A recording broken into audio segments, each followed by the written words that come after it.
Très chers téléspectateurs de la CRTV, bonjour. Notre thème ce matin, c'est le jardin d'Éden. Nous avons très souvent considéré le jardin d'Éden soit comme un mythe, soit comme un parc naturel de rêve. Mais j'ai fait quelques découvertes en fait dans Genèse, du chapitre 2 au chapitre 3, qui m'ont vraiment beaucoup transformé. Et je crois que ça va être une bénédiction pour vous. Donc j'en ai 3 principalement. Donc, la première découverte que nous avons fait justement au sujet du jardin d'Éden, c'est que le jardin d'Éden n'est pas un mythe, c'est une réalité. Mais c'est une réalité en fait qui est d'abord une condition spirituelle avant d'être une manifestation extérieure. C'est une condition donc parce que c'est d'abord ce qui se passe à l'intérieur qui finit par s'exprimer à l'extérieur. Et dans cette condition donc spirituelle, vous êtes en harmonie, vous êtes en paix, en harmonie, en communion parfaite avec premièrement votre environnement, avec votre prochain, avec vous-même et avec votre Créateur. C'est ce que vous voyez un peu avec Adam. Quand il donnait le nom aux animaux, il y avait harmonie parfaite avec les animaux, avec sa femme avec lui. Il était en harmonie avec Dieu, son Créateur, et il était en harmonie avec lui-même. Il n'avait pas honte de sa condition, de son état. Et c'est dans cette condition d'harmonie-là, cette condition qu'on appelle en fait un état d'innocence. Donc c'est la première découverte que nous avons faite, que c'est une condition spirituelle dans laquelle on entre. Maintenant, la deuxième découverte que j'ai faite aussi, c'est que donc au sujet de cette condition d'innocence, pour entrer et demeurer dans cette condition d'innocence-là, il y a une clé.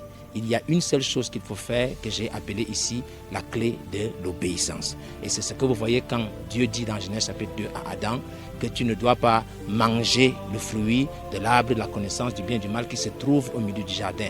Il l'a mené à activer cette clé de l'obéissance-là. Et laissez-moi vous dire une chose, l'obéissance en fait, ce n'est pas une faiblesse, mais en réalité c'est un pouvoir qui nous permet d'accéder à toutes les faveurs. Comme un enfant qui obéit à ses parents, un employé qui obéit dans son entreprise, ou alors même un patron qui a créé sa propre entreprise, qui obéit aux propres règles qu'il a établies. Dès qu'il entre dans cette obéissance, ça lui ouvre beaucoup de faveurs. Et si nous entrons aussi dans cet état d'obéissance envers Dieu, les faveurs du ciel nous sont ouvertes et nous avons donc accès à un pouvoir comme Adam au commencement qui était le pouvoir de transformer. C'est pour ça que vous entendez, on lui dit que tu dois cultiver le sol. Donc cultiver, c'est transformer, développer. Donc selon votre propre plaisir, vous pouvez maintenant développer les choses autour de vous selon que vous voulez.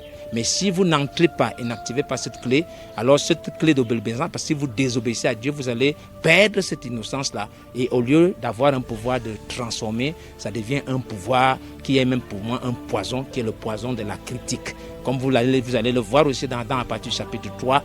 Maintenant, tout autour de vous, il n'y a plus rien qui vous plaît. D'abord, il commence par critiquer lui-même, sa propre personne. Sa nudité ne lui plaît plus. Et comme nous le voyons ici dans le naturel, et votre image n'est plus bonne, il faut changer, il faut devenir artificiel et tout. Ensuite, il critique son prochain. Il a des problèmes maintenant avec Ève, la femme que tu as placée à côté de moi. Après, il critique son environnement, comme les gens sont ici. Oh, je vis dans un mauvais pays, je vis dans un mauvais village, je vis dans une mauvaise famille. Et il finit par critiquer même son propre créateur. Pourquoi? Parce qu'il a perdu cette clé de l'obéissance. Ça, c'est la deuxième découverte que j'ai faite. Et la troisième découverte que j'ai faite aussi, c'est qu'au sujet de ce jardin d'Éden, ce n'est pas qu'une chose du passé, mais c'est une promesse pour nous aujourd'hui. Et c'est pour ça que Somme au chapitre 37, verset 4 dit « Fais de l'Éternel tes délices et il te donnera ce que ton cœur désire. » Autrement dit, si tu acceptes de marcher de façon absolue dans l'obéissance envers Dieu,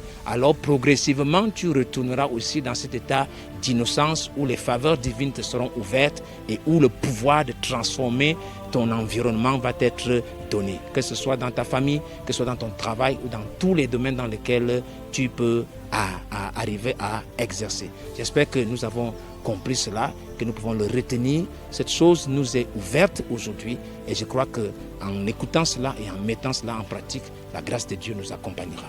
Donc que Dieu vous bénisse, qu'il bénisse votre journée et qu'il bénisse votre semaine. Merci beaucoup.